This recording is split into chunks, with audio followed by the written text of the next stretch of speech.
It is Saturday, the 18th of February. We are in Brighton, sunny Brighton. We're performing at Presuming Heads.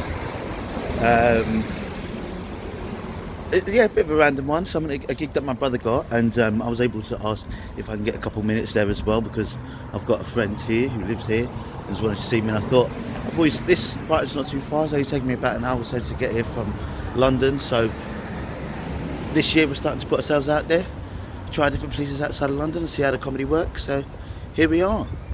Interesting because, you know, in London, you could probably, I don't know, accuse it of being somewhat, very left-leaning in the same way as Brighton. And, you know, you kind of got to be mindful around the words that you use and things like that. And obviously the bit that I'm doing at the moment is around a certain person of colour. So I'm interested to see how it goes. It's working in the little open mics that I've been doing in London. So we'll see how it goes. But yeah, I'm excited. I'm a bit under the weather. I don't know if you can hear my voice, a bit scratchy. So yeah, battling off a bit of a cold. Don't think it's anything serious. Probably just a bit of COVID. Nothing too big. But yeah, we'll see how we go, and we'll have a lot of fun.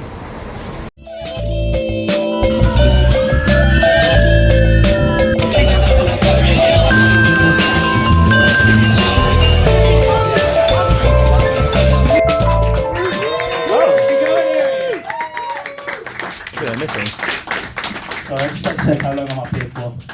You said too long. No. Silly one. I'm actually a straight twin. That's what I'm considered. And no, I just wanted to make it clear, so I dress like this. All right. No. Oh, I was just like a lesbian. I thought it was the same thing. It's just for them. Sorry. Have we got any football fans here? No. All right. Thank you. I've been Chris Ali. This is going to go bad. No, so the Premier League, right, they recently released this thing to recognise all the most influential black people in football. So you got players like Saka and Marcus Rashford on it. They called it the blacklist. And I just wanted to get the definition right, so I wrote it down, just so we're clear what we're talking about, okay? A blacklist is a list of people or things that are regarded as unacceptable or untrustworthy and should be excluded or avoided.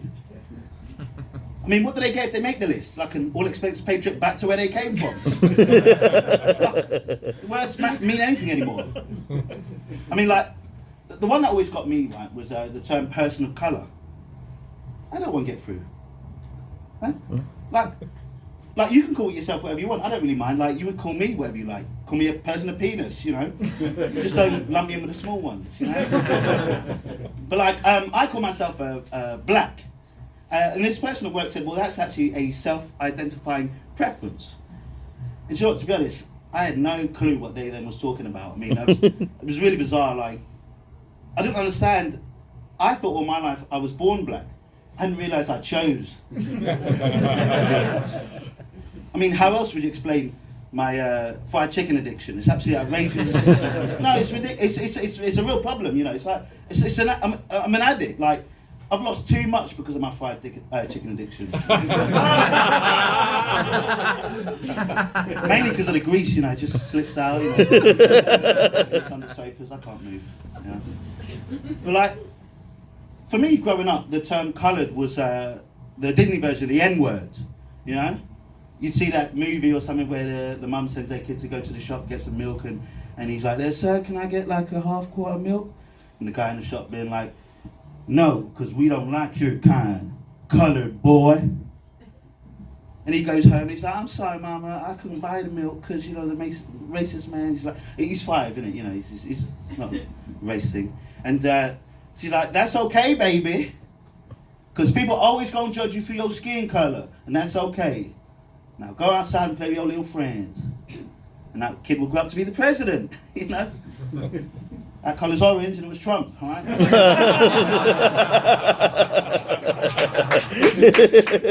Careful who you encourage. Careful. But like, the term person of colour, right, the definition of a person of colour is someone that isn't white. And for me, any term that groups me and Lucy Lou together has got to be an issue, right? There can't be. There can't be.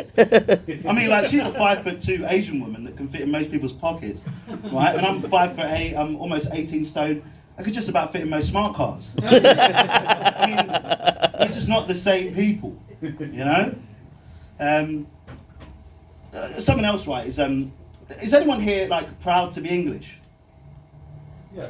Oh, wait, we've got one racist. Yeah. No, I'm joking. No, but it's, you know, you don't get a lot of people that say that these days, which I think is a shame, because I think we've got a lot to be proud of. You know, like, you know, all the other nations around us, they're proud of where they're from, and I kind of get it, right? You know, the Irish people, they got, no, ruined it, that's good. No, the Scottish people, yeah, they got the Highlands, we got the Midlands, so, you know, I get it. Welsh, they got Catherine Jenkins, we got Talisa. The Irish people, you know, they got Irish pubs. We also got Irish pubs. I mean, I don't know what they got to be proud of, do you know what I mean? Surviving, yeah. No. But, no, I'm proud because, like, my dad was from Kenya, right? And Kenya's in Africa, you know? Didn't know, you look like you didn't know. You know, in Kenya, they've got the highest rate of child malnutrition there, which I think is horrible and does not sit well with me. You know? I've got no idea why my ancestors came here. I don't know if they came here for a better life or, you know, they were brought here for cheap labour. I'm just saying, I ain't mad at it. We're here. You know, I've got to be clear, right? I'm not saying that I am a fan of slavery, right? Let's be clear. But I am a big fan of boats. It's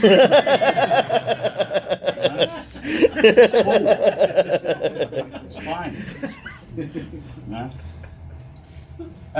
Does anyone know what the census is? Yeah. No? Yeah. Well, for those that don't know, right, the census is it's a survey that the government put out every 10 years on behalf of the Illuminati, right?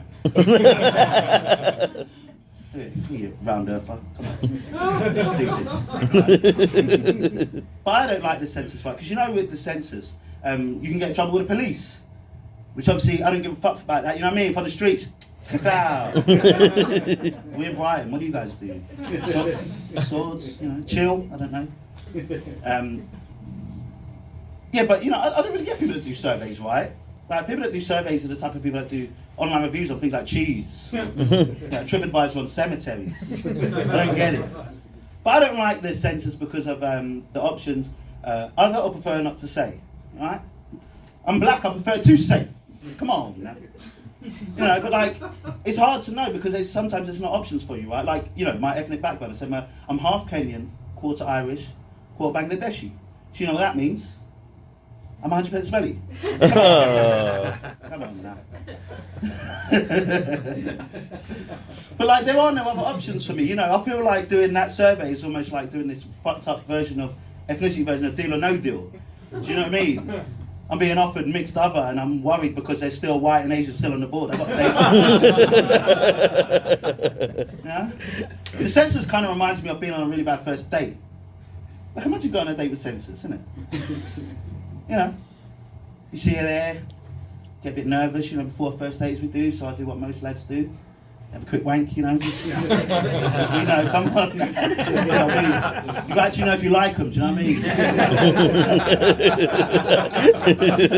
So I see her there.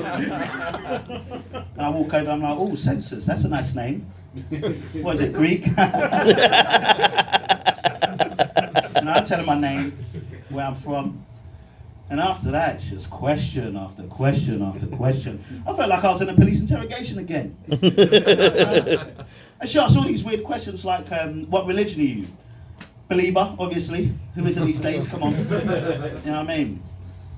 And you know, I'm talking, I like the sound of my own voice, so that's why I'm doing this, you know what I mean? And I'm desperate, so you know, I just go along with it. Day goes well, so I think, oh, let's do the junkie thing. Put an envelope on, I take her to the bus stop. Do you know what I mean? Paper chase, you know she's rich, come on. And it was around my area, so I just showed her all the spots, you know, around where I grew up, you know. That was my first kiss, you know. Creepy old man. You know? That's where I went to school. Still creepy old man. No. I wanted to show where my mum lived, do you know what I mean? But she's kind of paranoid, do you know what I mean? Go up on the streets, nothing knows. I know. Brap. Yeah, boom. No? Alright. So, you know, I say goodbye. You know, and you hope that things have gone well, so you hope you hear back, and then you hear nothing. And you start to think, oof, did I say the wrong thing? Did I overshare? Why am I getting blanked by census? But you know, Philip Schofield's wife told us anything, you've got to move on if they're not interested. Alright? You've got to. Doesn't matter how much it hurts. You know, it's so brave. Guess what happened? 10 years later. Guess who's at my door?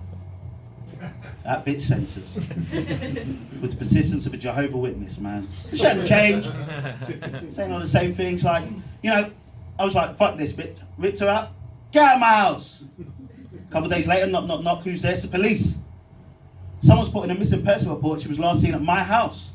I was like, why is this bitch so important? And they said it's because census actually helps us get a snapshot of today's society. I was like, well, if you wanted a snapshot of today's society, you should have just taken a snapshot of my asshole. You know, well, because, you know, it appears to be fucked, but actually works reasonably well most of the time.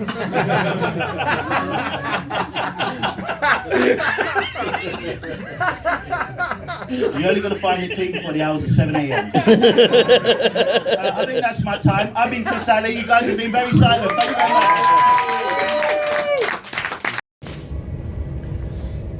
Back to London. Yeah, really enjoyed that gig. Didn't know what to expect going into it, and turned out just to be kind of one of those quite quiet comedian type nights. Like I said, my brother was performing there, and we pretty much brought the whole audience. I had about 5 people. He had 6 or 7, and that pretty much made the majority of the crowd. But really enjoyed coming to Brighton. Probably should have showed you my friend Kate. She's an absolute character, my spirit animal, who she's the reason really why I came down to Brighton. A nice 50-year-old nurse from the Midlands who is a little hippie. She said I was the best on the night, so I will take that. I will bank it. Probably smoked a bit too much weed leading up to it, so forgot an awful lot, and it was fine. Didn't realise I was doing 10 minutes. That's the first time actually I've done 10 minutes, so to be able to know that I can just do that and whip it out at any point and not get in trouble. No, I'm joking. It's good to know at least, and we'll see. You know, we'll just see how it goes. But yeah, I'm just rambling on. I'm tired. On to the next one.